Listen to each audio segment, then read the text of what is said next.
Welcome to the Innovation and Compliance Podcast, part of the Compliance Podcast Network. Join us every week as we talk with industry innovators who are making compliance to help business run more efficiently and, at the end of the day, more profitably. Here's your host, Tom Fox. Hello, everyone. This is Tom Fox, back for another episode. And today I have with me John Shegerian. John has had a really interesting career on the entrepreneurial side of things that we're going to go into a little bit about.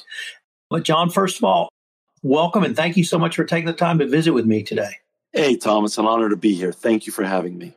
John, in researching you a little bit for this podcast, it seemed to me that there were a couple of themes in your entrepreneurial career. One is exactly that, you're an entrepreneur, but two, you're incredibly passionate about recycling lives and serving up second chances. So I just wanted to ask you what kind of gives you that passion for those topics? Well, that started back when I was a real estate executive, and after the Rodney King riots in Los Angeles, Father Greg Boyle and myself co-founded what was then first Homeboy Tortillas, which was an outreach program of his Proyecto Pastoral in the Dolores Mission in East LA, which was then the poorest mission in East LA. And basically, Father Greg had a tagline: nothing stops a bullet faster than the job. So we had them making tortillas in our Grand Central Market in downtown LA, gave these young gang-impacted youth jobs, and it became literally a phenomenon in post-riot Los Angeles, where eventually thousands of young kids were employed in all different industries. And these kids were used to tell me it changed their lives. Instead of them being part of a generation of marginalized people, people that were looked down upon, people that were disenfranchised from their families and accepted by gangs, they just wanted to have a job like all of us. And I started realizing as I evolved my career, a couple of things after that. The mark was left on me was indelible. And I only wanted to do businesses that made the world a better place, that made an impact after co-founding Homeboy Industries and Tortillas. So it always had to have a bottom line way beyond just profit. Second of all, I wanted to take it way beyond gang-impacted youth. So all the companies that I'm involved with, I always look for people that are part of what has been historically marginalized parts of society. So, for instance, at the different entities that I'm involved with, including ERI, we have hired people from addiction centers that have gotten out of incarceration situations, people who were homeless before, people who have been battered wives out of battered wives facilities. So people that have been left behind for whatever reason, we've given second chance. So to me, it's very important. And our core mission is recycling electronics, yes, at ERI. But recycling lives is what we really do, and giving people a second chance and sometimes a third chance. And in part, sometimes it's their last chance. And that's how it really works. Well, John, I would like to now turn the focus to ERI, because you're in a business that, frankly, I was not as aware of as perhaps I should have been. And it struck me that in addition to the work around recycling lives that you have ongoing, you're doing another type of recycling that's becoming certainly more important in today's technological-based world. But I want to actually explore it with you in the time of Corona health crisis. But what's the business of ERI? We recycle people's old or discarded electronics. So ERI was born in 2002. It was the dark little secret of the technological revolution. None of the founders of the technological revolution, or the founders that are the iconic people that we know, Steve Jobs or Bill Gates or Mark Zuckerberg or Jeff Bezos, no one fueled the technological revolution and ever thought about the other side. Samsung didn't, LG didn't, Panasonic didn't. They just built great technology that made our lives more connected, more fun, more interesting. Information went faster than ever before. but no one really thought about what happens to our old laptops, our old iPhones, our old copier machines, any electronics that we could think of when they came to their end of life. And what turned out to be true was that this stuff was getting dumped in landfills, old television sets around the world. This is just not a problem that was systemic to California or to the United States. It became the fastest growing solid waste stream in the world. And by the way, it still is. 18 years after we created this company, it still is the fastest growing solid waste stream in the world. And when you throw it into a landfill and the landfill gets rained on, typically a landfill then could leach into the environment, and the arsenic, the lead, the beryllium, the mercury that's contained in old electronics leaches into our ecosystem. Very bad for people, for plants, for animals, for our water supply. Everything gets contaminated. And there's no reason, Tom, to throw this stuff into landfills, because you could keep it above ground, you could recycle them responsibly, and everything can go for beneficial reuse. The plastics, the glass, and the metals all could go for beneficial reuse. You could be zero waste. John, what is the sort of worldwide scope of this problem? This is not just a first world problem, is it? No. This is everywhere. Everywhere there's people, there's electronics now. So the bottom line is, this is the fastest growing solid waste stream in the entire world. And therefore, this solution needs to be done everywhere, whether it's India, Vietnam, China, Russia, or London, or Berlin, including Los Angeles and New York. This problem is worldwide. John, I do a lot of work in the ESG space, and I talk to a lot of people in that space. It strikes me that what services you're offering are exactly what a company needs to have a part of on their ESG portfolio. Is that a message that you find resonates with the greater commercial market for yourself? Yeah, it's funny. When we started this business, Al Gore had not won an Academy Award for Inconvenient Truth or a Nobel Peace Prize, nor was there even an iPad or an iPhone yet. So it was beginnings of times for the sustainability revolution to come to America. It was already going very well in landlocked countries that had limited space, such as Japan or South Korea or Germany or the UK. Sustainability was part of their culture and DNA. Not in America, not in the US. We're a very big country, lots of land, and people are like, oh, use it, you throw it away. Conspicuous consumption was sort of the norm. And there was no chief sustainability officers in any companies. Al Gore helped ignite the revolution, 2005 and 6. And now companies have come a long way, both in their environmental health and safety practices, in terms of their sustainability practices. Yes. But that only got us a certain part of the way. Culturally, companies are like people from a DNA and cultural perspective.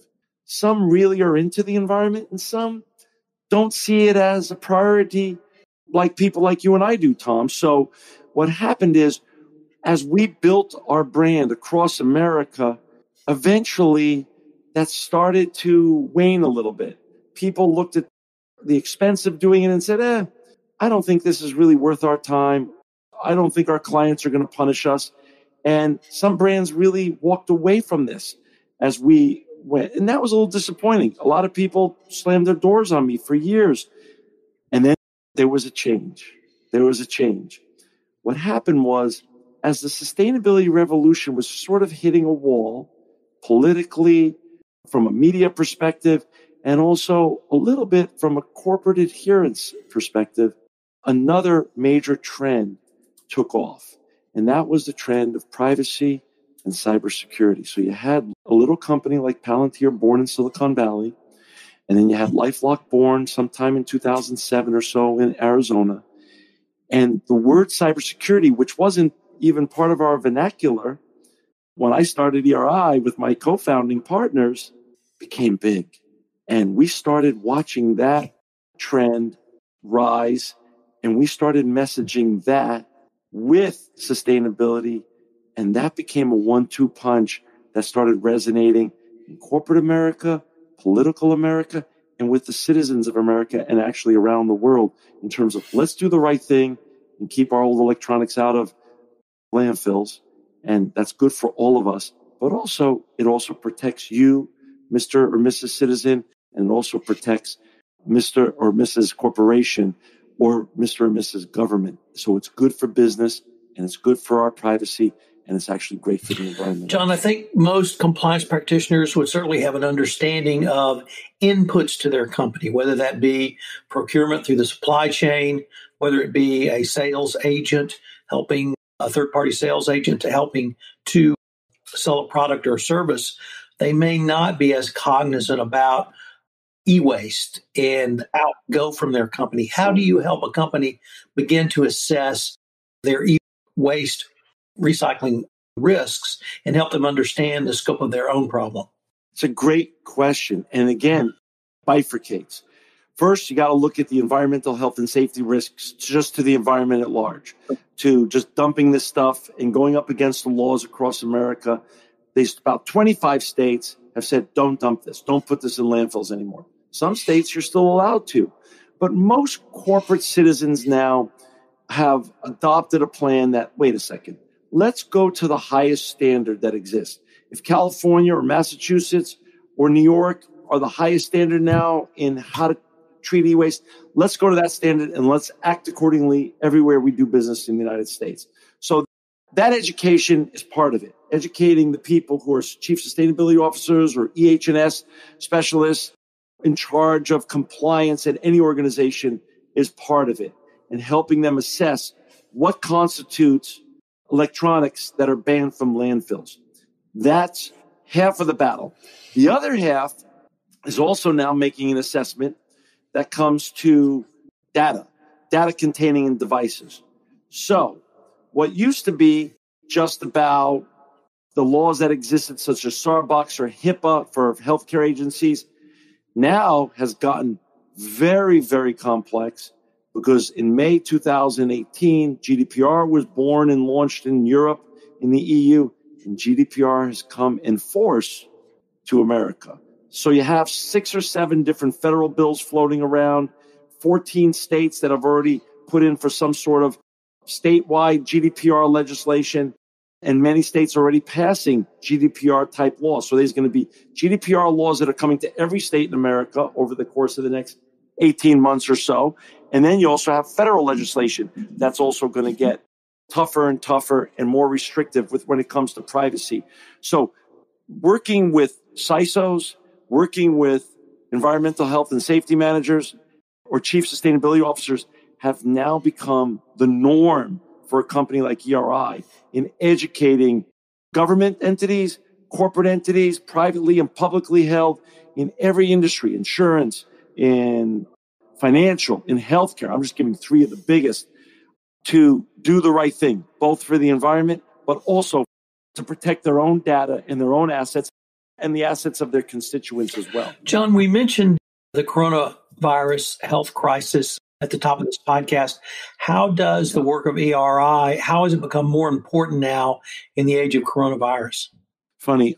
It's a great question, Tom. And the truth is, the bad actors, whether they're nation states or whether they're just a hacker looking to extort or ransom money out of a company or a government, they take advantage of crises like this. And they seize these crises as opportunities to prey upon governments, both large and small, corporations, both large and small, and us as just citizens, because everyone's off their game when we're under siege, both extra stress, we're out of our rituals, and they take advantage of those, whether it's a malware attack, a ransomware attack, whether it's insiders doing different things that they not necessarily would have done because people aren't paying attention as much because they're distracted with the crisis at hand. And this is the time for extra vigilance with regards to how you treat your old hardware that contains data, because the bad guys want to get it. If they get your old hardware, they can pull your hard drives or other data containing materials, reverse engineer the information, and have a heyday with regards to monetizing any data that's contained in old hardware, which old hardware is just another fancy way of saying old electronics. So our core business has become, we've evolved into the largest hardware data destruction business in the world. Think about Shred-it or Iron Mountain, what they do for shredding paper and data that's on paper. That's what we do for hardware. And this is the time to be more vigilant than ever when we're all off our proverbial game or our rituals, and the bad guys are looking for just little cracks in the door. John, unfortunately, we're nearing the end of our time, but I was wondering if listeners wanted more information about ERI, where could they go? Thank you for that. They could just go to www.eridirect.com, which is our website. John, we're going to have a special giveaway for any listeners. We're going to give a code in the show notes that they'll email. And I was wondering if you can describe what that giveaway is. Yeah, it's a book by one of my partners and myself. We own a company called The Marketing Masters. And it's 101 Tips from the Marketing Masters, written by Brendan Egan, who's my partner, and John Shegerian, that's me. And it's been selling very well on Amazon. And for your first 25 listeners that want to use the code, we'll give them a Kindle version. John, this has been a fascinating exploration of a topic that I think is not only significant now, but it's going to actually become much more important going forward. I greatly look forward to continuing the conversation with you. Tom, it's an honor, and thank you again for having me today. If you're a compliance professional looking for a convenient and effective way to fulfill your continuing education requirements, go to fcpacompliancereport.com/courses and choose from 4 hour-long training packages that will keep you current. That's fcpacompliancereport.com/courses.